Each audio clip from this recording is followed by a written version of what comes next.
अवधीतमस्तु मा विद्विषावहै। ॐ शान्ति शान्ति शान्तिः। गुरुब्रह्मा गुरुविष्णु गुरुदेवो महेश्वरः, गुरुसाक्षात् परब्रह्म तस्मै श्री गुरवे नमः। तस्मै श्री गुरवे नमः।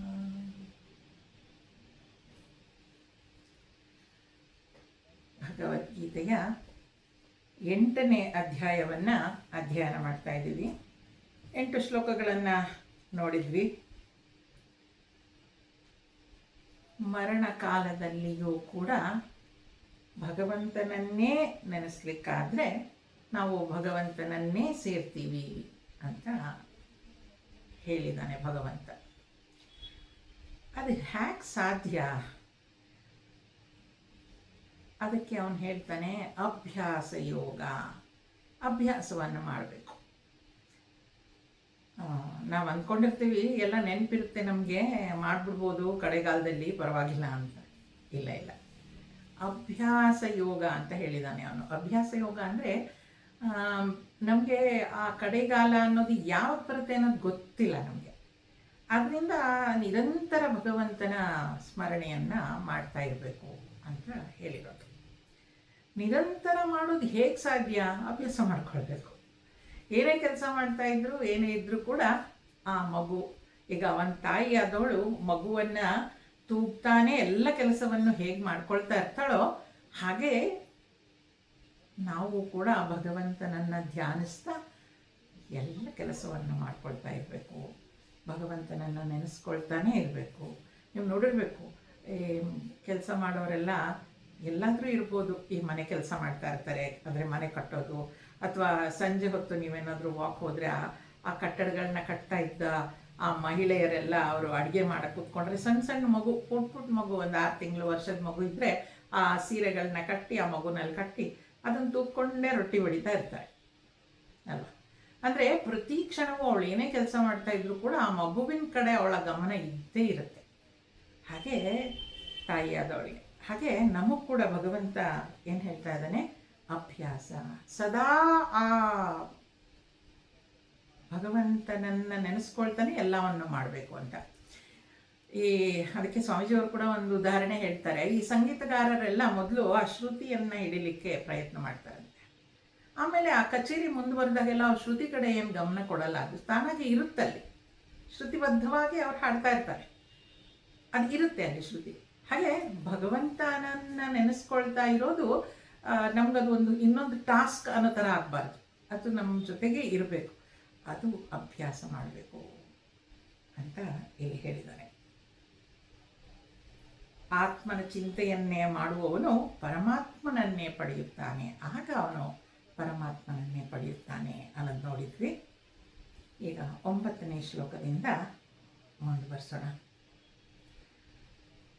ಕವಿಂ ಪುರಾಣಾಮನುಶಾಸಿತಾರಂ ಅಣೋರಣೀಯಾಂ ಸಮನುಸ್ಮರೇದ್ಯ ಸರ್ವಸ್ಯ ಧಾತಾರಮಚಿಂತ್ಯ ರೂಪಂ ಆದಿತ್ಯವರ್ಣಂ ತಮಸಃ ಪರಸ್ತಾತ್.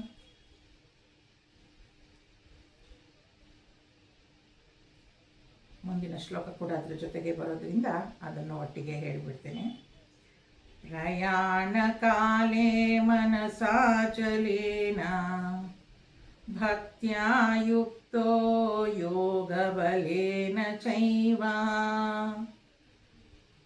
ಭ್ರುವೋರ್ಮಧ್ಯೆ ಪ್ರಾಣಮಾವೇಶ್ಯ ಸಮ್ಯಕ್ ಸತಂ ಪರಂ ಪುರುಷಮುಪೈತಿ ದಿವ್ಯಂ. ಈಗ ಭಗವಂತನ ಬಗ್ಗೆ ಹೇಳ್ತಾ ಇದ್ದಾನೆ. ಏನದು? ಸರ್ವಜ್ಞನು, ಪುರಾಣ ಪುರುಷನು, ಸರ್ವ ನಿಯಾಮಕನು, ಸೂಕ್ಷ್ಮಾತಿ ಸೂಕ್ಷ್ಮನು, ಎಲ್ಲವನ್ನೂ ಆಧರಿಸಿರುವವನು, ಅಚಿಂತ್ಯ ರೂಪನು, ಆದಿತ್ಯವರ್ಣನು, ಅವಿದ್ಯಾತೀತನೂ ಆದ ಆ ಪುರುಷನನ್ನು ಯಾರು ಧ್ಯಾನಿಸುತ್ತಾನೋ ಮರಣ ಕಾಲದಲ್ಲಿ ಅಚಲವಾದ ಮನಸ್ಸಿನಿಂದ ಭಕ್ತಿಯುತನಾಗಿ ಯೋಗ ಬಲದ ಮೂಲಕ ಭ್ರೂಮಧ್ಯದಲ್ಲಿ ಪ್ರಾಣವನ್ನು ನಿಲ್ಲಿಸಿದಂತಹ ಸಾಧಕನು ಆ ದಿವ್ಯವಾದ ಪರಮ ಪುರುಷನನ್ನೇ ಪಡೆಯುವನು. ಎಷ್ಟು ಸುಂದರವಾಗಿದೆ ನೋಡಿ. ಭಗವಂತ ಯಾರವನು? ಸರ್ವಜ್ಞ ಅಂದರೆ ಎಲ್ಲವನ್ನು ತಿಳಿದಿರುವಂಥವನು. ಪುರಾಣ ಪುರುಷ ಅವನು. ಪುರಾಣ ಪುರುಷ ಅಂದರೆ ಬದಲಾಗದೇ ಇರೋವನು. ಸರ್ವ ನಿಯಾಮಕ ಅಂದರೆ ಜಗತ್ತನ್ನು ಅವನೇ ಪಾಲಿಸ್ತಾ ಇರೋದು. ಸೂಕ್ಷ್ಮಾತಿ ಸೂಕ್ಷ್ಮನು, ಅತಿ ಸೂಕ್ಷ್ಮ ಆಗಿರೋದ್ರಿಂದ ಅವನು ನಮ್ಮ ಕಣ್ಣಿಗೆ ಗೋಚರ ಆಗ್ತಾ ಇಲ್ಲ. ಎಲ್ಲವನ್ನು ಆಧರಿಸಿರುವವನು. ಎಲ್ಲವೂ ಎಲ್ಲಿ ನಡೀತಾ ಇದೆ ಜಗತ್ತು? ಭಗವಂತನೇ ಆಧಾರ. ಅವನಿರೋದ್ರಿಂದಲೇ ಇದೆಲ್ಲವೂ ಇರೋದು. ಅಚಿಂತ್ಯ ರೂಪನು ಅಂದರೆ ಚಿಂತನೆಗೆ ಸಿಗದೇ ಇರುವಂಥವನು. ಯಾವುದು ಒಂದು ವಸ್ತುವನ್ನು ನಾವು ನೋಡ್ಲಿಕ್ಕಾಗುತ್ತಾ ಅದ್ರ ಬಗ್ಗೆ ಚಿಂತೆ ಮಾಡ್ಬೋದು. ಯಾವುದು ನಮಗೆ ಕಾಣೋದಿಲ್ಲ ಅದ್ರ ಬಗ್ಗೆ ಚಿಂತೆ ಮಾಡೋದು ಕಷ್ಟ. ಆದಿತ್ಯವರ್ಣನು, ಆದಿತ್ಯ ಸೂರ್ಯ, ಆದಿತ್ಯವರ್ಣನು ಬೆಳಕವನು. ಅವಿದ್ಯಾತೀತನು ಅಂದರೆ ಅವನಿಗೆ ಸರ್ವಜ್ಞ ಅಂತ ಹೇಳಿದ್ಮೇಲೆ ಅವನಿಗೆ ಅವಿದ್ಯೆ ಅನ್ನೋದು ಇಲ್ಲವೇ ಇಲ್ಲ. ಅವಿದ್ಯಾತೀತನು. ಅಂತಹ ಪುರುಷನನ್ನು ಯಾರು ಧ್ಯಾನಿಸುತ್ತಾನೋ, ಆ ಭಗವಂತನನ್ನೇ ಯಾರು ಧ್ಯಾನಿಸ್ತಾ ಇರ್ತಾನೋ ಮರಣ ಸಮಯದಲ್ಲಿ ಅಚಲವಾದ ಮನಸ್ಸಿನಿಂದ ಭಕ್ತಿಯುತನಾಗಿ, ನೋಡಿ ಎಷ್ಟೆಲ್ಲ ಹೇಳ್ತಾ ಇದ್ದಾರೆ, ಮರಣ ಕಾಲದಲ್ಲಿ ಅಚಲ ಮನಸ್ಸಿನಿಂದ, ಸ್ಥಿರವಾದ ಮನಸ್ಸಿನಿಂದ ಭಕ್ತಿಯುತನಾಗಿ ಯೋಗ ಬಲದ ಮೂಲಕ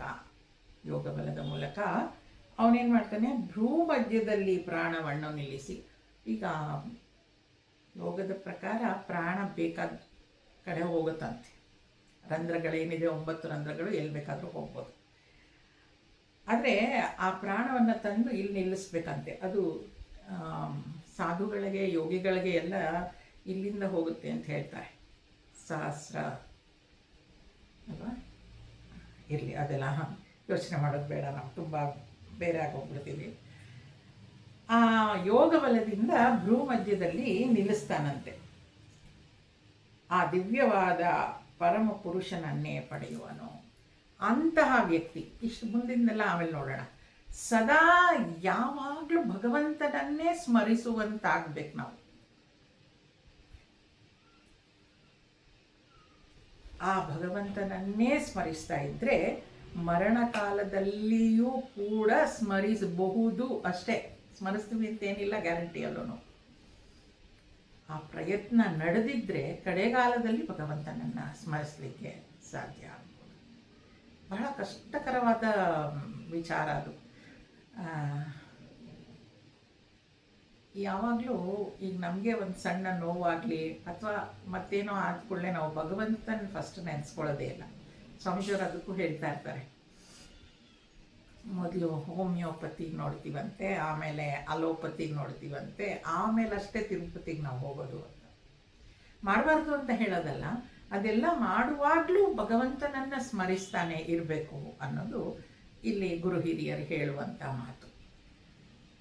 ಹಾಗಂತ ಬರೀ ನಾನು ಭಗವಂತನನ್ನೇ ಸ್ಮರಿಸ್ಕೊಂಡು ಆದ ನೋವಿಗೆ ಟ್ರೀಟ್ಮೆಂಟ್ ತಗೊಳ್ಳಲ್ಲ, ಆ ಥರ ಅಲ್ಲ. ಕೆಲವರು ಆ ಥರ ಮಹಾತ್ಮರು ಇರ್ತಾರೆ, ನನಗೇನು ಟ್ರೀಟ್ಮೆಂಟ್ ಬೇಡ, ನನಗೆ ಗೊತ್ತಿದೆ ನನ್ನ ಶರೀರ ಬಿಡೋ ಸಮಯ ಬಂದಿದೆ, ನಾನು ಶರೀರ ಬಿಡ್ತೀನಿ ಅನ್ನೋ ಥರದಲ್ಲಿ. ಸಿದ್ದೇಶ್ವರ ಸ್ವಾಮೀಜಿಯವರು ಹಾಗೆ ಮಾಡಿದ್ರು. ಅವರು ಕಡೆಗಾಲದಲ್ಲಿ ಯಾರು ಹೇಳಿದ್ರು ಕೂಡ ಟ್ರೀಟ್ಮೆಂಟ್ ತಗೊಳ್ಳಿ ಅಂತ ಹೇಳಿದ್ರು ಕೂಡ ನನಗೇನು ಬೇಡ, ನನ್ನ ಕಡೆಗಾಲ ಬಂದಿದೆ, ನನ್ನ ಪಾಡಿಗೆ ನನ್ನನ್ನು ಬಿಟ್ಬಿಡಿ, ನಾನು ಈ ದೇಹವನ್ನು ಬಿಟ್ಟು ಹೋಗ್ತೀನಿ, ನನಗಾಗಿ ಏನನ್ನೂ ಕಟ್ಟೋದು ಬೇಡ ಅಂತ ಮೊದಲೇ ಹೇಳಿಬಿಟ್ಟಿದ್ರು ಅವರು. ಹಾಗಾಗಿ ಅಂಥ ಮಹಾತ್ಮರು ಇರ್ತಾರೆ, ನನಗೆ ಯಾವುದು ಬೇಡ, ನಾನು ಶರೀರವನ್ನು ಬಿಡ್ತೀನಿ ಅಂತ. ಆದರೆ ನಾವೆಲ್ಲ ಸಾಮಾನ್ಯ ಜನರು, ನೋವು ತಡಿಲಿಕ್ಕಾಗದೇ ಇರುವಂಥವ್ರು, ಸಾವನ್ನು ಮುಂದೂಡ್ಲಿಕ್ಕೆ ಸಾಧ್ಯ ಇಲ್ಲ. ಆದರೆ ನೋವಿಗೆ ಒಂದು ಏನದು doctors can treat the pain ಅಂತ ಹೇಳ್ತಾರೆ. ಆ ನೋವನ್ನು ಕಡಿಮೆ ಮಾಡಬಹುದು ಅಂತ, ಅದಕ್ಕೋಸ್ಕರ ತಗೊಳ್ಬೋದು. ಏನೇ ಆಗಿದ್ರೂ ಕೂಡ ಭಗವಂತನನ್ನು ನೆನೆಸೋದು ಅಭ್ಯಾಸ ಮಾಡ್ಕೊಂಡಿರ್ಬೇಕು ನಾವು ಅಂತ ಇಲ್ಲಿ ಹೇಳ್ತಾ ಇರೋದು. ಆ ಭಗವಂತನನ್ನೇ ನೆನೀತಾ ನಾವು as you sow shall you reap ಅಂತ ಹೇಳ್ತೀವಲ್ವ, ನಾವೇನನ್ನು ನೆನೆಸ್ಕೊಳ್ತಾ ಇರ್ತೀವೋ, ಏನನ್ನು ಮಾಡ್ತಾ ಇರ್ತೀವೋ ಅದೇ ನಾವು ಆಗ್ಬಿಡ್ತೀವಿ. ಆದ್ದರಿಂದ ಸದಾ ಭಗವಂತನನ್ನು ಸ್ಮರಿಸೋದು ಸಾಧಕನ ಗುರಿಯಾಗಬೇಕು. ಯದಕ್ಷರಂ ವೇದವಿದೋ ವದಂತಿ ವಿಶಂತಿ ಯದ್ಯತಯೋ ವೀತರಾಗಾಃ ಯದಿಚ್ಛಂತೋ ಬ್ರಹ್ಮಚರ್ಯಂ ಚರಂತಿ ತತ್ತೇ ಪದಂ ಸಂಗ್ರಹೇಣ ಪ್ರವಕ್ಷ್ಯೆ. ವೇದವೇತ್ತರು ಯಾವುದನ್ನು ಅಕ್ಷರ ಪುರುಷ ಎಂದು ಹೇಳುತ್ತಾರೋ, ವೈರಾಗಿಗಳೆಲ್ಲರೂ ಯಾವ ಪದವನ್ನು ಪಡೆಯುತ್ತಾರೋ, ಯಾವುದನ್ನು ಇಚ್ಛಿಸಿ ಸಾಧಕರು ಬ್ರಹ್ಮಚರ್ಯೆಯನ್ನು ಆಚರಿಸುತ್ತಾರೋ ಆ ಪದವನ್ನು ಸಂಗ್ರಹವಾಗಿ ನಿನಗೆ ಹೇಳುತ್ತೇನೆ. ಅಕ್ಷರ ಪುರುಷ ಎಂದು ಯಾರನ್ನ ಕರೀತಾರೋ, ಅಕ್ಷರ ಅಂದರೆ ನಾಶ ಆಗದೆ ಇರುವಂಥದ್ದು. ವೈರಾಗಿಗಳೆಲ್ಲರಿಗೂ ಯಾವ ಪದವನ್ನು ಪಡೆಯುತ್ತಾರೋ, ಯಾವುದನ್ನು ಇಚ್ಛಿಸಿ ಸಾಧಕರು ಬ್ರಹ್ಮಚರ್ಯೆಯನ್ನು ಆಚರಿಸುತ್ತಾರೆ. ಯಾವುದೋ ಒಂದು ಬೇಕು ನೋಡಿ, ಆ ಸಾಧನೆಯಲ್ಲಿ ತೊಡಗುವಾಗ ನಮ್ಗದೊಂದು ಏನೋ ಒಂದು ಬೇಕು, ಏನೋ ಒಂದು ಹಿಡ್ಕೊಂಡು ನಾವು ಆ ಸಾಧನೆಯನ್ನು ಮಾಡಲಿಕ್ಕೆ ಸಾಧ್ಯ ಆಗತ್ತೆ. ಆ ಪದ ಯಾವುದು ಅದನ್ನು ನಾನು ನಿಮ್ಗೆ ಹೇಳ್ತೀನಿ ಅಂತ ಇಲ್ಲಿ ಭಗವಂತ ಹೇಳ್ತಾ ಇದ್ದಾನೆ. ಎಲ್ಲರೂ ಇಚ್ಛಿಸ್ತಾ ಇರೋದು ಆ ಬ್ರಹ್ಮ ಪದವಿಯನ್ನು ಪಡೀಲಿಕ್ಕೆ, ಅಂದರೆ ಆ ಬ್ರಹ್ಮನನ್ನು ಸೇರಲಿಕ್ಕೆ, ಅಲ್ಲಿ ನಾವು ಒಂದಾಗಲಿಕ್ಕೆ. ಆ ಅಕ್ಷರ ಪುರುಷ ಯಾರು ಅಂತ ತಿಳಿದಿದ್ದಾರೋ, ಯಾರು ಅದನ್ನು ಪಡೀಲಿಕ್ಕೋಸ್ಕರ ಬ್ರಹ್ಮಚರ್ಯವನ್ನು ಆಚರಿಸ್ತಾ ಇದ್ದಾರೋ, ಅಂದರೆ ನಂಗೆ ಯಾವುದು ಬೇಡ, ಆ ಭಗವಂತ ಮಾತ್ರ ನಂಗೆ ಅದೊಂದೇ ಬೇಕು ಅಂತ ಹೇಳಿ ಅದನ್ನು ಆಚರಿಸ್ತಾ ಇದ್ದಾರೋ ಆ ಪದವನ್ನು ಸಂಗ್ರಹವಾಗಿ ನಿಮ್ಗೆ ಹೇಳ್ತೀನಿ ಅಂತ ಭಗವಂತ ಕೃಷ್ಣ ಅರ್ಜುನನಿಗೆ ಹೇಳ್ತಾ ಇದ್ದಾನೆ. ಹೇಗದು ಮತ್ತೆ ಮತ್ತೆ ನಿಗ್ರಹ ಮಾಡ್ಕೋ, ಅಭ್ಯಾಸ ಮಾಡ್ಕೋ, ಇದನ್ನೇ ಹೇಳ್ತಾನೆ ಭಗವಂತ. ಮುಂದಿನ ಶ್ಲೋಕ ಕೂಡ ಅದೇ ರೀತಿಯಾಗಿದೆ. ಸರ್ವದ್ವಾರಾಣಿ ಸಂಯಮ್ಯ ಮನೋಹೃದಿ ನಿರುದ್ಧ್ಯ ಚ ಮೂರ್ಧ್ಯಾಧಾಯಾತ್ಮನ ಪ್ರಾಣಂ ಆಸ್ಥಿತೋ ಯೋಗಧಾರಣಂ. ಎಲ್ಲ ಇಂದ್ರಿಯಗಳನ್ನು ಹತೋಟಿಯಲ್ಲಿಟ್ಟುಕೊಂಡು ಮನಸ್ಸನ್ನು ಹೃದಯದಲ್ಲಿ ನಿಲ್ಲಿಸಿ ಪ್ರಾಣವಾಯುಗಳನ್ನು ಬ್ರಹ್ಮರಂಧ್ರಕ್ಕೆ ಏರಿಸಿ ಯೋಗಧಾರಣೆ ಮಾಡಿಕೊಂಡು, ಮುಂದಿನ ಶ್ಲೋಕನ ಕಂಟಿನ್ಯೂಷನ್ ಇದೆ, ಬ್ರಹ್ಮವಾಚಕನಾದ ಓಂಕಾರವನ್ನು ಉಚ್ಚರಿಸುತ್ತಾ ನನ್ನನ್ನೇ ಚಿಂತಿಸುತ್ತಾ ಯಾವನು ದೇಹವನ್ನು ಬಿಡುತ್ತಾನೋ ಅವನು ಪರಮಗತಿಯಾದ ಮೋಕ್ಷವನ್ನು ಪಡೆಯುತ್ತಾನೆ. ಆ ಶ್ಲೋಕ ಅದೇ ಹೇಳ್ತಿದೆ ನೋಡಿ. ಓಮಿತ್ಯೇಕಾಕ್ಷರಂ ಬ್ರಹ್ಮ ವ್ಯಾಹರನ್ ಮಾಮನುಸ್ಮರನ್ ಯಃ ಪ್ರಯಾತಿ ತ್ಯಜನ್ ದೇಹಂ ಸ ಯಾತಿ ಪರಮಾಂ ಗತಿಂ. ಓಂಕಾರದ ಬಗ್ಗೆ ಸಾಕಷ್ಟು ನಾವು ಕೇಳಿದ್ದೀವಿ. ಎಲ್ಲ ಇಂದ್ರಿಯಗಳನ್ನು ಹತೋಟಿಯಲ್ಲಿಟ್ಟುಕೊಂಡು, ಎಲ್ಲ ಇಂದ್ರಿಯಗಳು ಅಂದರೆ ಪಂಚೇಂದ್ರಿಯಗಳು ಯಾವುದು ಗೊತ್ತಿದೆ ಎಲ್ಲರಿಗೂ, ಅದನ್ನು ಹತೋಟಿಯಲ್ಲಿ ಇಟ್ಕೊಳ್ಬೇಕು. ಮನಸ್ಸನ್ನು ಹೃದಯದಲ್ಲಿ ನಿಲ್ಲಿಸಬೇಕು. ಮನಸ್ಸೇ ಮುಖ್ಯ, ಎಲ್ಲೋ ಓಡ್ತಾ ಇರುತ್ತೆ, ಅದನ್ನು ಹೃದಯದಲ್ಲಿ ಅಲ್ಲಿ ನಿಲ್ಲಿಸಬೇಕು. ಪ್ರಾಣವಾಯುಗಳನ್ನು ಬ್ರಹ್ಮರಂಧ್ರಕ್ಕೆ ಏರಿಸಿ ಯೋಗಧಾರಣೆ ಮಾಡಿಕೊಂಡು, ಈಗ ಈ ತುಂಬ ಡೀಪಾಗೆಲ್ಲ ಹೋಗ್ತಾ ಇಲ್ಲ ನಾನು ಇದರಲ್ಲಿ.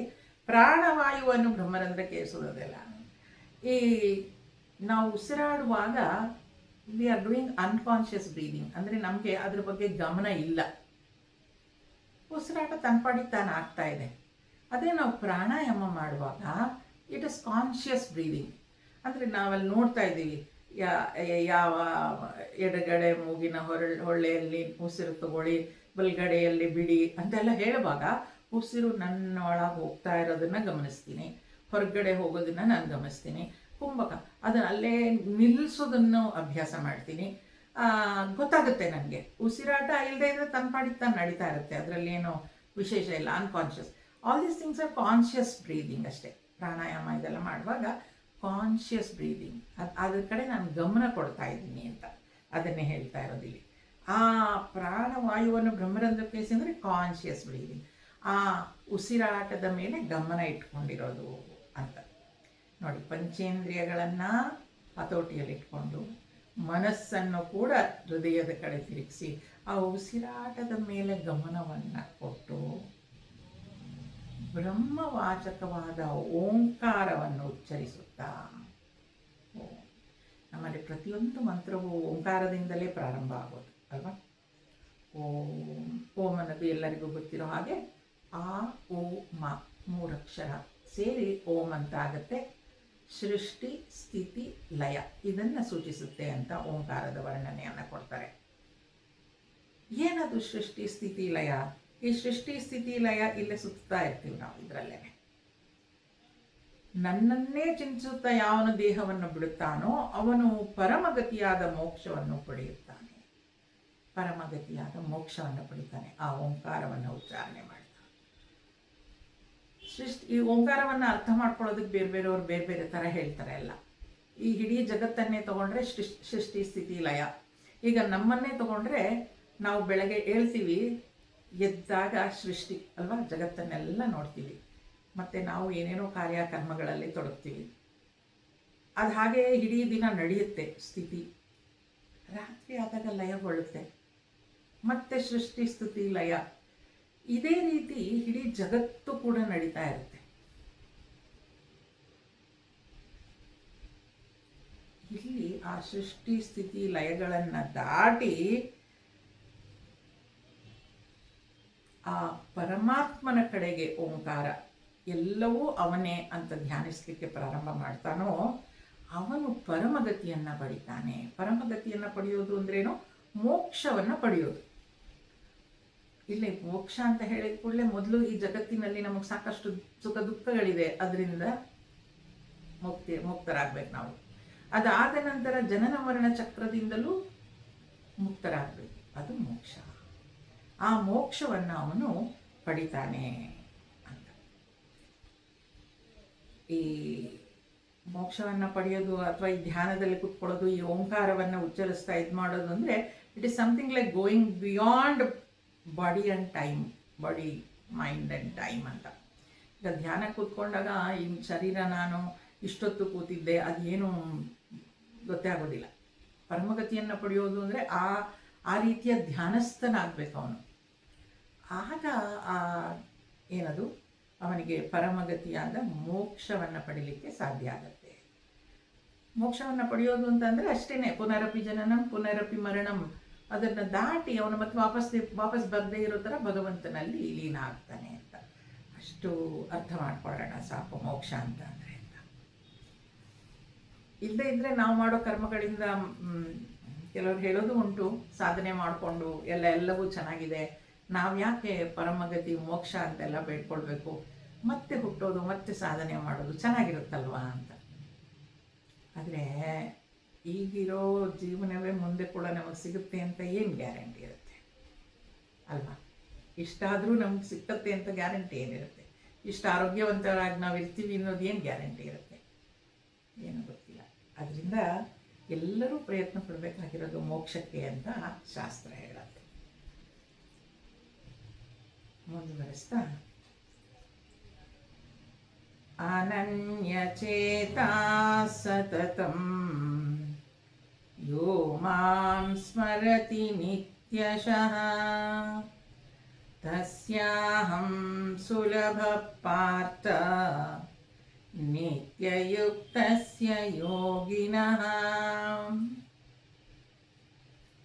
ಅನನ್ಯ ಚಿತ್ತದಿಂದ ಸದಾ ನನ್ನನ್ನೇ ಸ್ಮರಿಸುವ ನಿತ್ಯಯುಕ್ತನಾದ ಯೋಗಿಗೆ, ಹೇ ಪಾರ್ಥ, ನಾನು ಸುಲಭವಾಗಿ ಸಿಗುತ್ತೇನೆ.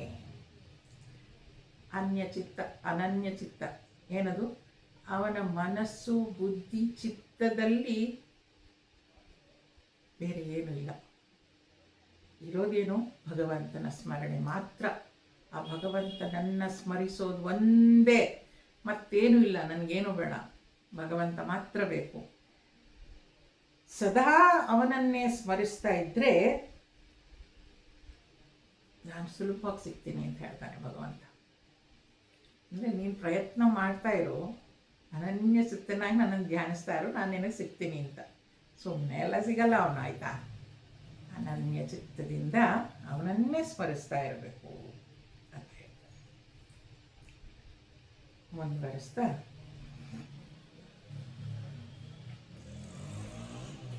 ಮಾಮೋಪೇತ್ಮ ಪುನರ್ಜನ್ಮ ದುಃಖಾಲಯಮಶಾಶ್ವತಂ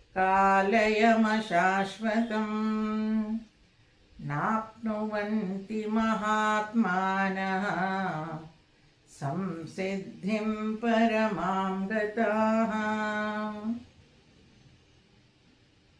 ಈ ರೀತಿ ನನ್ನನ್ನು ಪಡೆದವರು ಅಶಾಶ್ವತವು, ದುಃಖದಿಂದ ಕೂಡಿದುದು ಆದ ಸಂಸಾರಕ್ಕೆ ಪುನಃ ಬರುವುದಿಲ್ಲ. ಅವರು ಪರಮ ಸಿದ್ಧಿಯನ್ನು ಪಡೆದವರು. ಅಂದರೆ ಈ ರಿಯಲೈಸೇಷನ್ ಅನ್ನೋದಾದಮೇಲೆ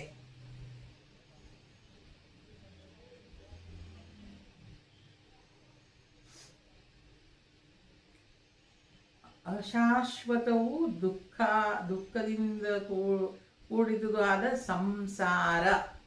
ಸಂಸಾರಕ್ಕೆ ಡೆಫಿನೇಷನ್ ಏನು ಕೊಡ್ತಾ ಇದ್ದಾನೆ ಇಲ್ಲಿ ಭಗವಂತ? ಅದು ಅಶಾಶ್ವತ. ಇದು ಸಂಸಾರ ಅಂದರೆ ಗಂಡ ಹೆಂಡತಿ ಮಕ್ಕಳು ಇಷ್ಟೇ ಆಗಬೇಕು ಅಂತ ಇಲ್ಲ. ಹೊರಗಿನ ಜಗತ್ತು ಎಲ್ಲವೂ ಸೇರಿ ಸಂಸಾರವೇ ಅದು. ಆ ಸಂಸಾರ ಅಶಾಶ್ವತ. ಇವತ್ತಿರುತ್ತೆ. ಅಶಾಶ್ವತ ಅಂದ್ರೇನು? ಇವತ್ತಿರುತ್ತೆ, ನಾಳೆ ಇರೋದಿಲ್ಲ. ಮತ್ತೆ ದುಃಖದಿಂದ ಕೂಡಿದುದು ಅಂತ ಭಗವಂತನೇ ಡಿಕ್ಲೇರ್ ಮಾಡಿ ಹೇಳ್ಬಿಡ್ತಾ ಇದ್ದಾನೆ. ಸಂಸಾರ ಅಂದರೆ ಸ್ವಾಮೀಜಿಯವ್ರು ತಮಾಷೆ ಮಾಡೋರು, ಎಲ್ಲಿ ಸ್ವಲ್ಪ ಸಾರ ಇರುತ್ತೋ, ಇಂಗ್ಲೀಷಿನ SOME ಸಂಸಾರ, ಅದಕ್ಕೆ ಸಂಸಾರ ಅಂತ ಕರೀತಾರೆ ಅಂತ. ಎಲ್ಲದೆಲ್ಲಿ ಬಿ ಸಂಸಾರ ಅಷ್ಟೇ, ನಾಟ್ ಕಂಪ್ಲೀಟ್ಲಿ ಹ್ಯಾಪಿನೆಸ್. ಆ ಸಂಸಾರದಲ್ಲಿ ಅದು ಪುನಃ ಬರೋದಿಲ್ಲ ಅಂತ ಹೇಳಿದ್ರೆ ಈ ಅವನ ದುಃಖಾಲಯ ಅಂತೇಳಿ, ಶಬ್ದಗಳು ನೋಡಿ ಎಷ್ಟು ಸುಂದರವಾಗಿದೆ. ದುಃಖಾಲಯ ಅಂತೆ. ದುಃಖದಿಂದ ಕೂಡಿದ ಇದು ಸಂಸಾರ ಅಂತ. ಈ ಸಂಸಾರ ಇರೋದೇ ಹಾಗೆ ಇಲ್ಲ. ಅದು ಸಂಸಾರ ಅಂದರೆ ಎಷ್ಟೋ ಸ್ವಲ್ಪ ಸಾರ ಇದೆ ಅದರಲ್ಲಿ, ಇಲ್ಲ ಯಾವಾಗಲೂ ದುಃಖನೇ ಏನಿಲ್ಲ. ಸ್ವಾಮೀಜಿ ಅವ್ರ ಮಾತಲ್ಲಿ ಹೇಳೋದಾದರೆ ಕವಿ ಖುಷಿ ಕವಿ ಗಮ್ ಅಂತಾನೆ. ಅದು ಸ್ವಲ್ಪ ಸಂತೋಷ ಸ್ವಲ್ಪ ದುಃಖ ಇದ್ದೇ ಇರುತ್ತೆ. ನಮ್ಗೆ ಅದು ರೂಢಿ ಆಗೋಗಿದೆ. ಹೌದಾ, ದುಃಖ ಇರುತ್ತಾ, ಮತ್ತೆ ಸರಿ ಹೋಗುತ್ತೆ ಬಿಡು. ಎಲ್ಲರೂ ಹೇಳ್ತಾರೆ ಏನಿಲ್ಲ, ಸ್ವಲ್ಪ ದಿನ ಸರಿ ಹೋಗುತ್ತೆ ಬಿಡು, ನಿಮ್ಗೇನೋ ಅದು ಸಾತಿ ಶನಿ ಇದೆ, ಆಮೇಲೆ ಸರಿ ಹೋಗುತ್ತೆ ಎಲ್ಲ. ನಾವು ಹಾಗೆ ಅಂದ್ಕೊಂಡು ರೂಢಿ ಆಗೋಗ್ಬಿಡುತ್ತೆ ನಮಗೆ, ಅಷ್ಟೊತ್ತಿಗೆ ಸರಿ ಹೋಗುತ್ತೆ ಅದು ಅಂತ ಆ ಜೀವನ ಅಡ್ಜಸ್ಟ್ ಆಗಿಬಿಡ್ತೀವಿ ನಾವು. ಆದರೆ ಭಗವಂತ ಹೇಳ್ತಾನೆ ಅದಕ್ಕಿಂತ ಮೀರಿದ್ದು ಒಂದು ಇದೆ. ನಾವು ಇದಕ್ಕೆ ಅಡ್ಜಸ್ಟ್ ಆಗಿದ್ದೀವಲ್ವಾ, ಕವಿ ಖುಷಿ ಕವಿ ಗಮ್ಗೆ. ಇಲ್ಲ, ಯಾವಾಗಲೂ ಸಂತೋಷ ಆಗಿರ್ಬೋದು ಅಂತ ಒಂದು ಸ್ಥಿತಿ ಇದೆ. ಅದನ್ನು ತಲುಪಲಿಕ್ಕೆ ಪ್ರಯತ್ನ ಪಡಬೇಕು ನೀನು ಅಂತ. ಅದನ್ನು ತಲುಪಲಿಕ್ಕೆ ಪ್ರಯತ್ನ ಪಡೋದು ಅಂದರೆ ಏನು? ಪರಮಾತ್ಮನನ್ನು ನೆನೆಸ್ತಾ ಇಡೀ ಜೀವನವನ್ನು ಅದೇ ರೀತಿಯಲ್ಲಿ ಕಳೆದು ಚಿತ್ತಶುದ್ಧಿಯನ್ನು ಮಾಡಿಕೊಂಡು ಆ ಭಗವಂತನನ್ನೇ ಸೇರುವಂಥದ್ದು ಅಂತ. ಆ ದುಃಖಾಲಯ ನೆನ್ಪಿಟ್ಕೊಳ್ಬೇಕು. ಇರೋದೇ ಹಾಗೆ. ನಾನು ಮತ್ತೆ ಮತ್ತೆ ಹೇಳ್ತಾನೆ ಇರ್ತೀನಿ, ಪ್ರಪಂಚದಲ್ಲಿ ಹುಟ್ಟಿದ್ದೀವಾ, ಬಂದಿದ್ದೀವಾ, ಪಾಪ ಪುಣ್ಯಗಳ ಫಲವನ್ನು ಅನುಭವಿಸಲೇಬೇಕು. ಬರೀ ಪುಣ್ಯದ ಫಲವನ್ನು ಅನುಭವಿಸುವ ಹಾಗಿದ್ರೆ ಸ್ವರ್ಗದಲ್ಲಿರ್ತಾ ಇದ್ವಿ. ಬರೀ ದುಃಖವನ್ನು ಅನುಭವಿಸಬೇಕು, ಪಾಪದ ಫಲ ಅಂತಂದಿದ್ರೆ ನರಕದಲ್ಲಿರ್ತಾ ಇದ್ವಿ.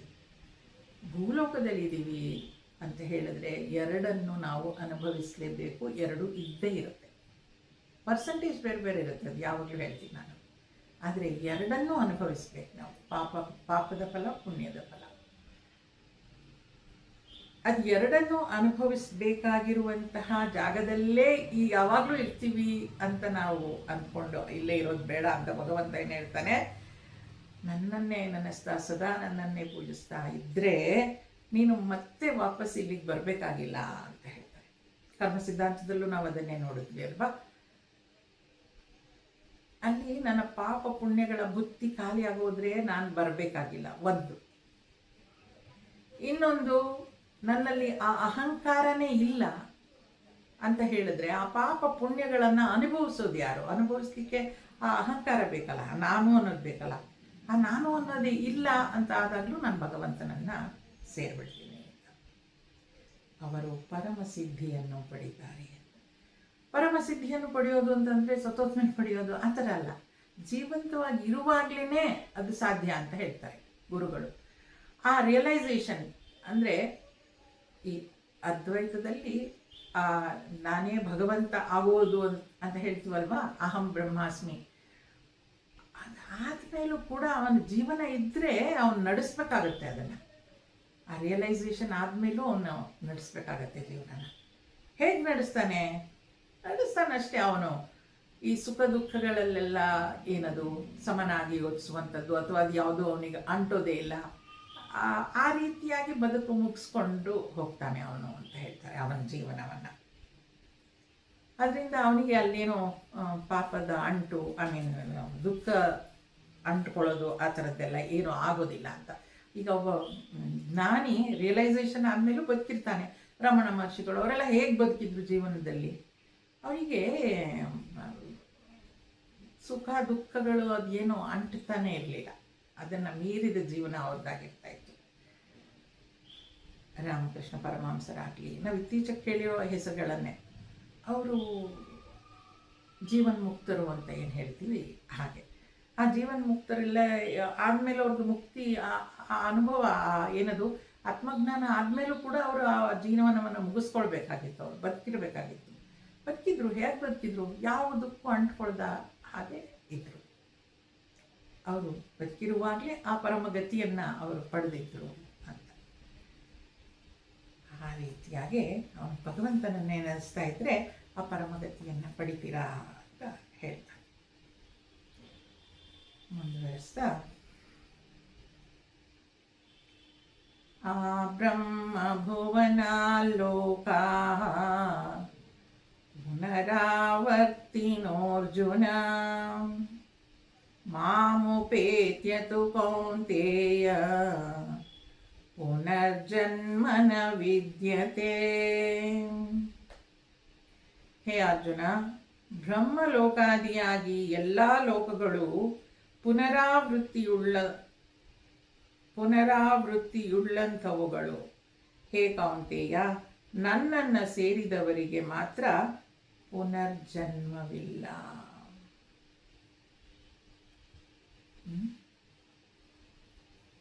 ಭಗವದ್ಗೀತೆ ಪುನರ್ಜನ್ಮವನ್ನು ಒಪ್ಪುವಂಥದ್ದು. ನಾವು ಒಪ್ಪೋದು ಕಲ್ತ್ಕೊಂಡ್ಬಿಟ್ಟಿದ್ದೀವಿ ಅಲ್ವಾ, ನೋಡಿದ್ದೀವಲ್ವ. ಈಗ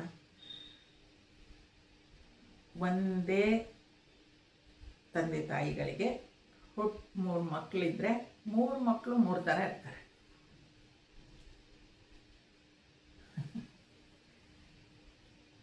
ಅದೇ ಅಪ್ಪ ಅಮ್ಮ ಅದೇ ಪ್ರೀತಿ ಕೊಟ್ಟು ಅದೇ ರೀತಿಯಾಗಿ ಬೆಳೆಸಿರ್ತಾರೆ. 3 ಜನನೂ ಬೇರೆ ಬೇರೆ ಥರ ಆಗ್ತಾರೆ. ಹೇಗಿದಲ್ಲ? ಅದಕ್ಕೆ ಪೂರ್ವಜನ್ಮದ ಸಂಸ್ಕಾರ ಅಂತ ಹೇಳ್ತಾರೆ. ಅದರಿಂದ ಅವನು ಆ ರೀತಿ ಇದ್ದಾನೆ, ಅದರಿಂದ ಅವನು ಈ ರೀತಿ ಇದ್ದಾನೆ ಅಂತ. ಈ ಎಷ್ಟು ಅದ್ಭುತ ಅಂದರೆ ಕೆಲವನ್ನೆಲ್ಲ ಸೈನ್ಸ್ ಏನು ಡಿಫೈನ್ ಆನ್ಸರ್ ಮಾಡೋಕ್ಕೆ ಆಗಲ್ಲ ಅಂತಾರಲ್ಲ, ಆ ಥರದಲ್ಲಿ ಏನೇ DNA ಏನೇ ತಗೊಂಡಿದ್ರು ಆ ಮಕ್ಕಳು ಹುಟ್ಟಿದ್ದಾರೆ ಅಂತಂದರೆ ಬೇರೆ ಬೇರೆ ಟೈಮಲ್ಲಿ ಹುಟ್ಟಿದ್ದಾರೆ, ಅದರಿಂದ ಹಾಗೆ. ಅದು ತಂದೆ ತಾಯಿ ಬೆಳೆಸಿದವರು ಅವರೇ ಅಲ್ವಾ. ಯಾಕೆ ನಾವೆಲ್ಲ ಬೇರೆ ಬೇರೆ ಇದ್ದೀವಿ? ಪೂರ್ವಜನ್ಮದ ಸಂಸ್ಕಾರ. ಅದರಿಂದ ನಾವು ಕೂಡ ಒಪ್ಕೊಳ್ಳೇಬೇಕು ಏನದು ಪುನರ್ಜನ್ಮವನ್ನು. ಬ್ರಹ್ಮಲೋಕಾದಿಯಾಗಿ ಎಲ್ಲ ಲೋಕಗಳು ಪುನರಾವೃತ್ತಿಯುಳ್ಳಂಥವು, ಎಲ್ಲವೂ ಪುನರಾವೃತ್ತಿ ಆಗ್ತಾನೇ ಇರುತ್ತೆ. ಆದರೆ ಯಾರು ನನ್ನನ್ನು ಸೇರ್ತಾರೋ ಅವರಿಗೆ ಮಾತ್ರ ಪುನರ್ಜನ್ಮ ಇಲ್ಲ ಅಂತ ಹೇಳ್ತಾರೆ. ಭಗವಂತನನ್ನು ಸೇರಿದಾಗ ಮತ್ತೆ ಪುನರ್ಜನ್ಮ ಇರೋದಿಲ್ಲ. ಆದ್ದರಿಂದ ಯಾರು ಈ ರೀತಿಯಾಗೆಲ್ಲ ಅಭ್ಯಾಸ ಮಾಡಬೇಕು ಅಂದರೆ ಯಾರಿಗೆ ಪುನರ್ಜನ್ಮ ಬೇಡವೋ ಅವರು ಇದನ್ನು ಅಭ್ಯಾಸ ಮಾಡಬೇಕು.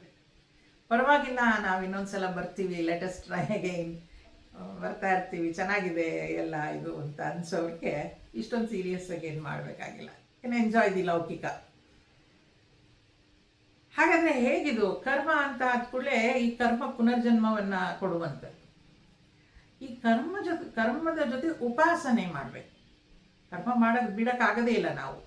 ಯಾವಾಗ ಕರ್ಮದ ಜೊತೆಗೆ ಉಪಾಸನೆಯನ್ನು ಅಂದರೆ ಆ ಭಗವಂತನನ್ನು ಸ್ಮರಿಸ್ತಾ ಹೋಗ್ತೀವೋ ಅಲ್ಲಿ ಎಲ್ಲವೂ ಭಗವಂತನಿಂದನೇ ಆಗ್ತಾ ಇದೆ, ನಾನೇನು ಮಾಡ್ತಾ ಇಲ್ಲ ಅಂತ ಅಂದ್ಕೊಂಡು ಆ ಅಹಂಕಾರವನ್ನು ಬಿಡ್ತೀವೋ ಆಗ ನಮಗೆ ಮುಕ್ತಿ ಅನ್ನೋದು ಸಾಧ್ಯ ಆಗುತ್ತೆ. ಅದೊಂದು ಗಮ್ಮತ್ತದು. ಅಲ್ಲಿ ಭಗವಂತ ಒಂದು ಕಡೆ ಹೇಳ್ತಾನೆ, ಎಲ್ಲವನ್ನು ಈ ರೀತಿಯಾಗಿ ಮಾಡು, ಈ ಜನ್ಮದಲ್ಲೇ ನಿನಗೆ ಮುಕ್ತಿ ಸಿಗುತ್ತೆ ಅಂತಾನೆ. ಇನ್ನೊಂದ್ಸಲ ಎಲ್ಲೋ ಒಂದು ಕಡೆ ಇನ್ನೊಂದು ಕಡೆ ಅಂತಾನೆ. ಅದೆಲ್ಲ ಅಷ್ಟು ಈಸಿ ಅಲ್ಲ, ತುಂಬ ಪ್ರಯತ್ನ ಮಾಡಬೇಕು. ಜನ್ಮಗಳ ಪ್ರಯತ್ನ ಆಗಬೇಕು ಅಂತ. ಕೊಡೋನವನು, ಪ್ರಯತ್ನ ಮಾಡೋರು ನಾವು ಮಾಡ್ತಾ ಹೋಗೋಣ ಅಲ್ವಾ. ಕರ್ಮ ಮತ್ತು ಉಪಾಸನೆ ಎರಡೂ ಮಾಡೋದ್ರಿಂದ ಮುಕ್ತಿ ಸಾಧ್ಯ ಆಗತ್ತೆ ಅಂತ. ಇದೆಲ್ಲವೂ ತಿಳ್ಕೊಳ್ಳೋದ್ರಿಂದ ಏನಾಗುತ್ತೆ, ಇದರಲ್ಲಿ ಎಲ್ಲದರಲ್ಲೂ ಭಗವಂತನ ಕೈವಾಡನೇ ಇರೋದು. ಅದರಿಂದ ನಾವೇನು ತಲೆ ಕೆಡಿಸ್ಕೊಳ್ಬೇಕಾಗಿಲ್ಲ. ಅಷ್ಟು ಸಿಂಪಲ್ಲಾಗಿ ಸ್ವಾಮೀಜಿಯವರು ಹೇಳ್ತಾರೆ, watch the world as A cartoon show ಅಂತ ಹೇಳ್ತಾರೆ ಅವರು. ಈಗ ನಾವೆಲ್ಲೋ ರೈಲ್ವೆ ಸ್ಟೇಷನಲ್ಲೋ ಬಸ್ ಸ್ಟೇಷನಲ್ಲೋ ಕೂತಿರ್ತೀವಿ, ಏನೋ ಒಂದು ನಡೀತಾ ಇರುತ್ತೆ, ಸುಮ್ಮನೆ ನೋಡ್ತಾ ಇರ್ತೀವಿ, ನಾವೇನು ಅದ್ರ ಬಗ್ಗೆ ತಲೆ ಕೆಡಿಸ್ಕೊಳ್ಳಲ್ಲ ಅಷ್ಟಾಗಿ. ಯಾರೋ ಓಡಾಡ್ತಾ ಇರ್ತಾರೆ, ಯಾರೋ ಮಾತನಾಡ್ತಾ ಇರ್ತಾರೆ, ಯಾರೋ ಬಸ್ ಹಿಡಿಯೋಕ್ಕೆ ಓಡ್ತಾರೆ, ಎಲ್ಲನೂ ನೋಡ್ತಾ ಇರ್ತೀವಿ ಅಷ್ಟೇ, ಕಾರ್ಟೂನ್ ಶೋ ಥರ. ಅದೇ ರೀತಿ ನನ್ನ ಮನಸ್ಸಲ್ಲಿ ಆಗೋ ಗಲಾಟಿನೂ, ನನ್ನ ಸಂಸಾರದಲ್ಲಿ ಆಗೋದನ್ನು ಎಲ್ಲವನ್ನೂ ಕಾರ್ಟೂನ್ ಶೋ ಥರ ನೋಡುವಂತ. ಯಾಕೆ, ಅವನು ಇದನ್ನೇ ನೋಡ್ಕೊಳ್ಳೋಕ್ಕೆ. ನಾವು ಏನನ್ನು ಬದಲಾಯಿಸ್ಲಿಕ್ಕಾಗಲ್ಲ, ಏನು ನನಗೆ ಬೇಕಾದಾಗ ನಡೆಸ್ಕೊಳ್ಳಿಕ್ಕೆ ಸಾಧ್ಯ ಇಲ್ಲ ಅನ್ನೋದು ಇಷ್ಟು ವರ್ಷ ಜೀವನದಲ್ಲಿ ನೋಡ್ಬಿಟ್ಟಿದ್ದೀವಿ, ನಾವು ಅರ್ಥ ಮಾಡ್ಕೊಂಡಿದ್ದೀವಿ. ಅದರಿಂದ ಎಲ್ಲವೂ ಅವನು ನೋಡ್ಕೊಳ್ತಾನೆ ಅಂತ ಸಂಪೂರ್ಣವಾಗಿ ಸಮರ್ಪಣೆ ಮಾಡಿ ಭಗವಂತನನ್ನೇ ಸ್ಮರಿಸ್ತಾ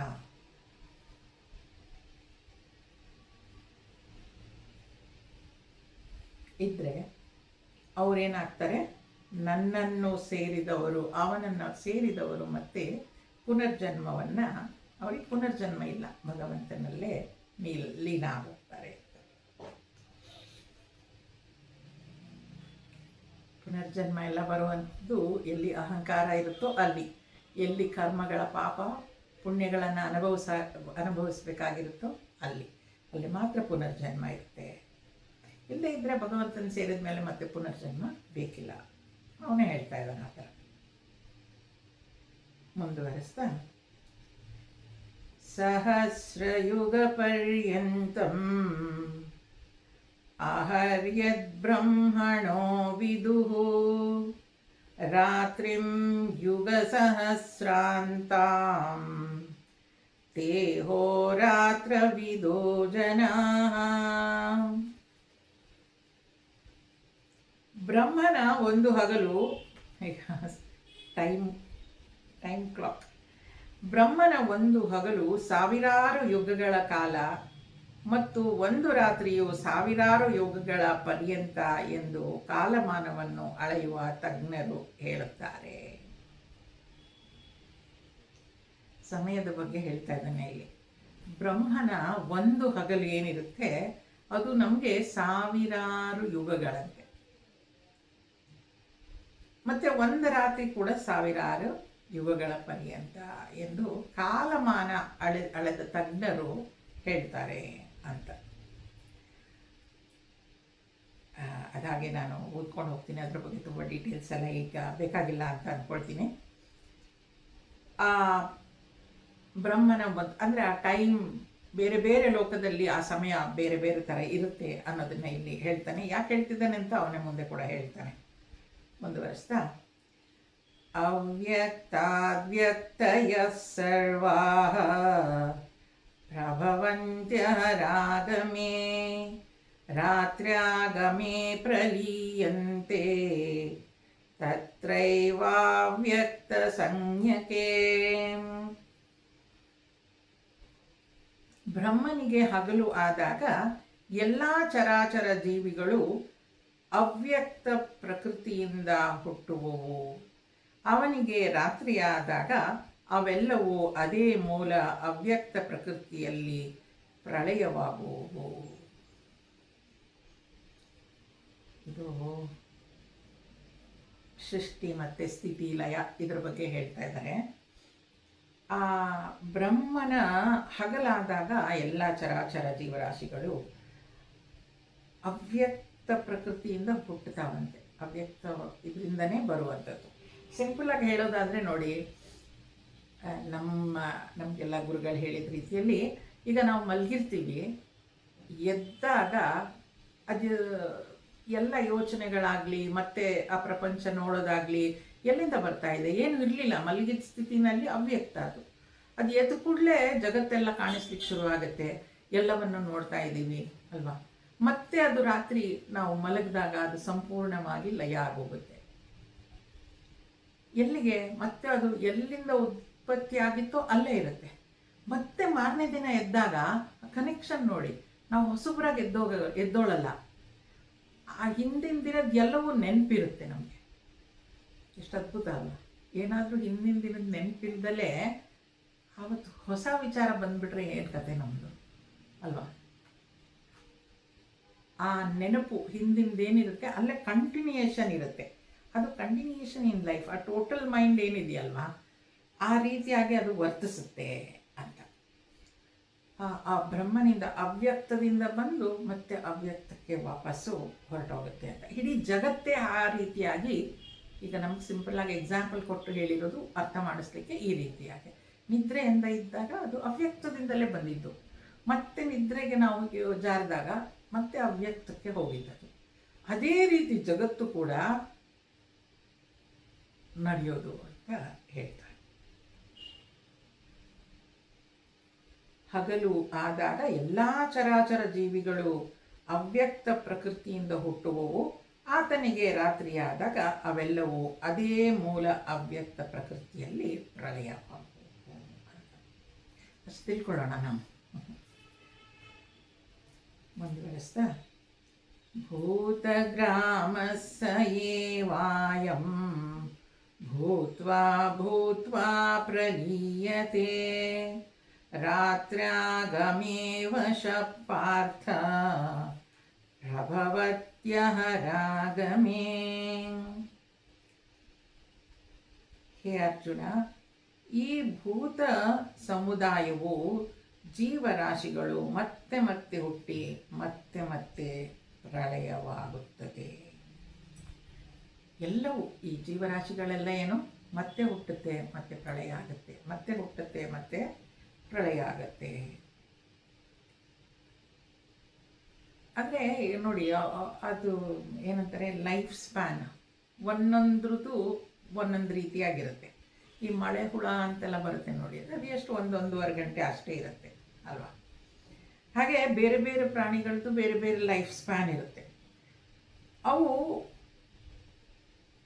ಈ ಭೂತ ಸಮುದಾಯವು ಜೀವರಾಶಿಗಳು, ಇದೆಲ್ಲ ಜೀವರಾಶಿಗಳು ಮತ್ತೆ ಮತ್ತೆ ಹುಟ್ಟುತ್ತವೆ ಮತ್ತೆ ಮತ್ತೆ ಪ್ರಳಯವಾಗುತ್ತೆ ಅಂತ.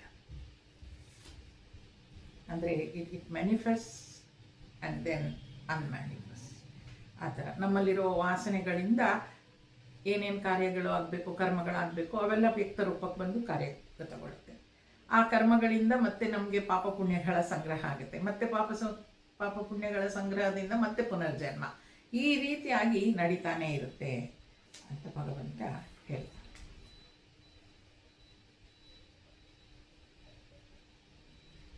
ಮುಂದುವರಿಸ್ತಾ, ಪರಸ್ತಸ್ಮಾತ್ತು ಭಾವೋನ್ಯಃ ಅವ್ಯಕ್ತೋ ವ್ಯಕ್ತಾತ್ ಸನಾತನಃ ಯಸ್ಸ ಸರ್ವೇಷು ಭೂತೇಷು ನಶ್ಯತ್ಸು ನ ವಿನಶ್ಯತಿ.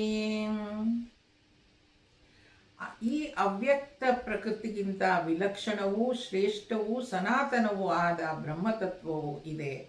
ಅದು ನಾಶವಾಗುವ ಸಮಸ್ತ ಭೂತಗಳಲ್ಲಿದ್ದರೂ ತಾನು ಅವಿನಾಶಿ.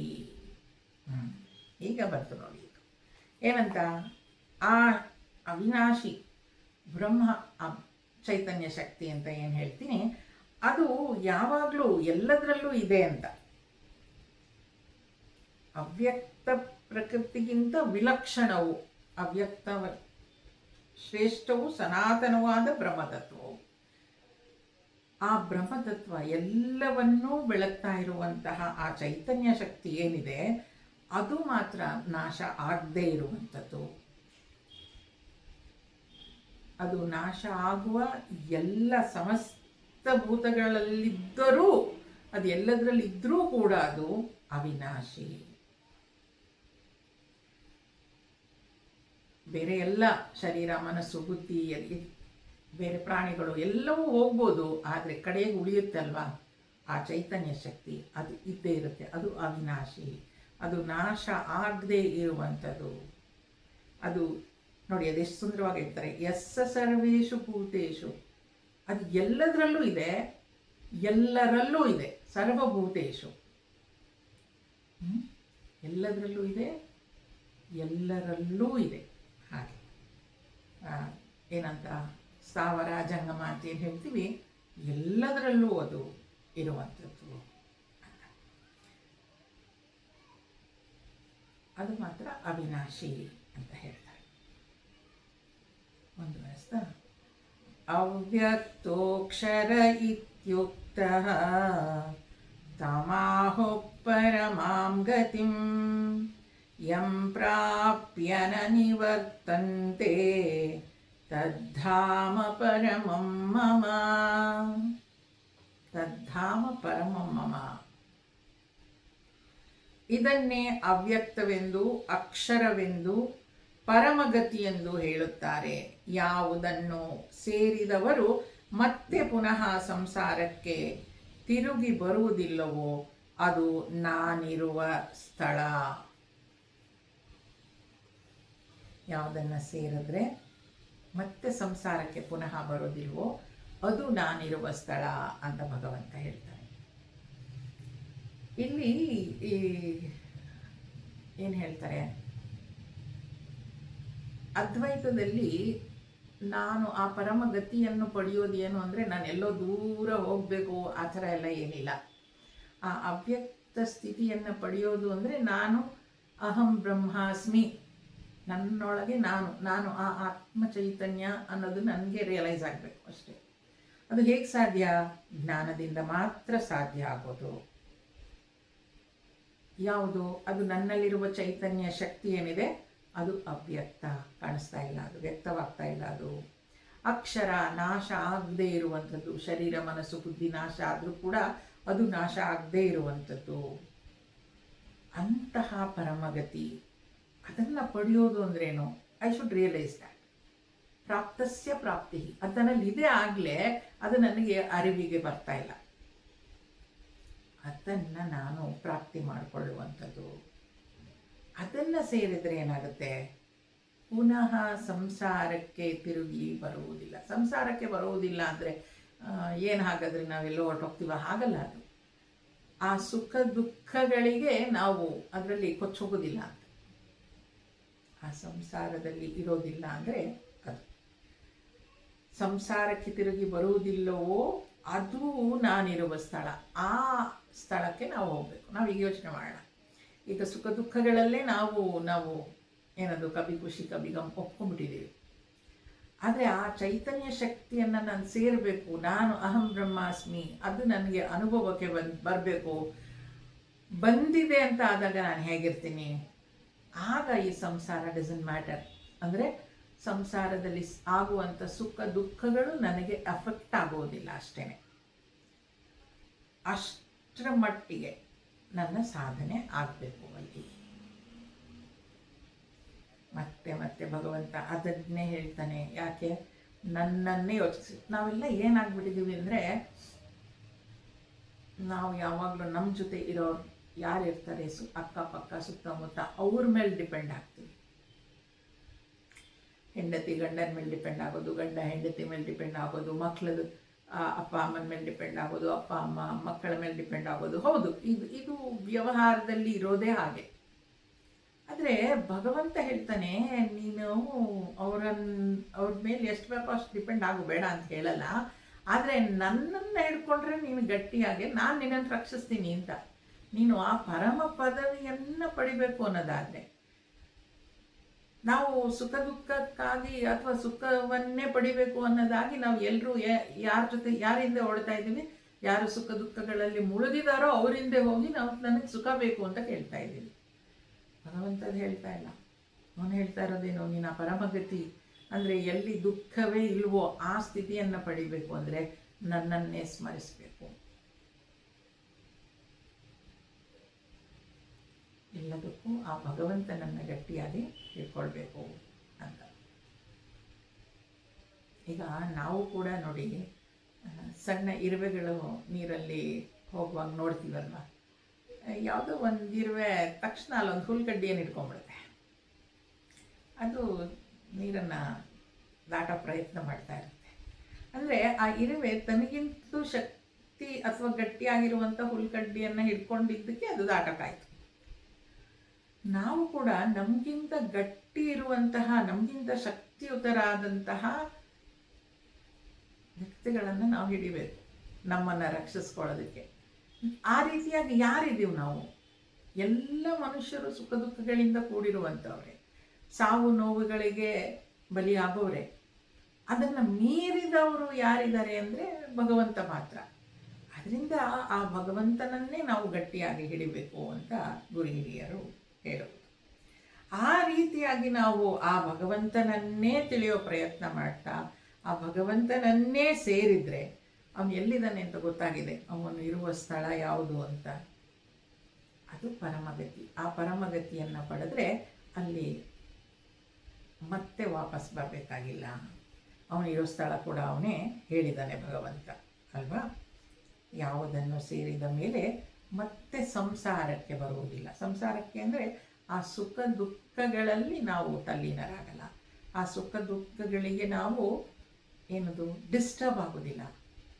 ಆ ರೀತಿಯ ಒಂದು ಸ್ಥಿತಿ ಏನಿದೆ ಅದು ಪರಮಗತಿ. ಸುಂದರವಾದ ಅಧ್ಯಾಯ. ಬಹಳ ಡೀಪಾಗಿ ನಾನು ಇದನ್ನು ಹೇಳಲಿಕ್ಕೆ ಹೋಗಲ್ಲ, ಇಷ್ಟು ತಿಳ್ಕೊಂಡ್ರೆ ಸಾಕು. ಕೆಲವರು ನನ್ನ ಕ್ಲಾಸಿಗೆ ಬರುವಾಗ, ನಾನು ಈ ಅಧ್ಯಾಯ ಮಾಡುವಾಗ ಅವರು ನನ್ನ ಕ್ಲಾಸಿಂದ ಹೊರಗಡೆ ಎದ್ದು ಹೊರಟೋದ್ರು. ಆಮೇಲೆ ಕೇಳಿದೆ ಏನು ಅಂತ. ನೀವು ಬರೀ ಸಾವಿನ ಬಗ್ಗೆ ಮಾತಾಡ್ತಾ ಇದ್ದೀರಾ, ನನಗೆ ಹೊಟ್ಟೆ ಎಲ್ಲ ತೋರಿಸ್ತಾ ಇತ್ತು ಅಂದರು. ಅದು ವಿಚಾರ ಕೇಳಲಿಕ್ಕೆ ಕೆಲವರಿಗೆ ಕಷ್ಟ ಆಗುತ್ತೆ, ಅರ್ಥ ಆಗುತ್ತೆ ನನಗೆ. ಆದರೆ ಅದು ಶಾಸ್ತ್ರದಲ್ಲಿ ಇರೋದು ಅದೇನೆ, ವಿವರಣೆ ಅದೇ ಇದೆ. ಆದ್ದರಿಂದ ಅದು ಅದೇ ಸತ್ಯ ಕೂಡ. ಒಂದಲ್ಲ ಒಂದಿನ ನಾವೆಲ್ಲವನ್ನು ಬಿಟ್ಟು ಹೋಗಬೇಕು ಅನ್ನೋದು ಒಪ್ಕೊಳ್ಬೇಕಾದಂಥ ಮಾತು. ಅದರಿಂದ ಅದನ್ನು ಆದಷ್ಟು ನಾನು ಕೂಡ ತುಂಬ ವಿವರವಾಗಿ ಹೇಳಕ್ಕೆ ಹೋಗ್ದಲೇ ಅಷ್ಟರಲ್ಲೇ ಮುಗಿಸೋದಕ್ಕೆ ಪ್ರಯತ್ನ ಪಡ್ತೀನಿ. ಒಳ್ಳೆಯದು. ಭಗವಂತನನ್ನು ಸದಾ ಸ್ಮರಿಸ್ತಾ ಇರಬೇಕು ಅನ್ನೋದು ನಮ್ಮೆಲ್ಲರಿಗೂ ನೆನಪಿರಬೇಕು. ಅವನನ್ನೇ ಸ್ಮರಿಸಬೇಕು. ಯಾಕೆ? ಎಲ್ಲದರಲ್ಲೂ ಎಲ್ಲವನ್ನೂ ಕಾಪಾಡ್ತಾ ಇರೋನು ಅವನೇ. ಆ ಭಗವಂತನನ್ನು ಯಾವಾಗಲೂ ಸ್ಮರಿಸೋದು ಅಭ್ಯಾಸ ಮಾಡಿಕೊಳ್ಳೋಣ. ಒಳ್ಳೆಯದು. ಅಲ್ಲಿಗೆ ನಿಲ್ಲಿಸಿರ್ತೇನೆ.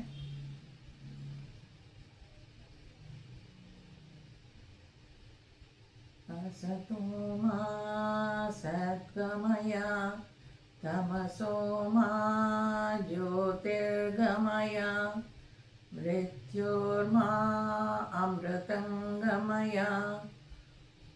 ओम शांति शांति शांति। हरि ओम। श्री गुरुभ्यो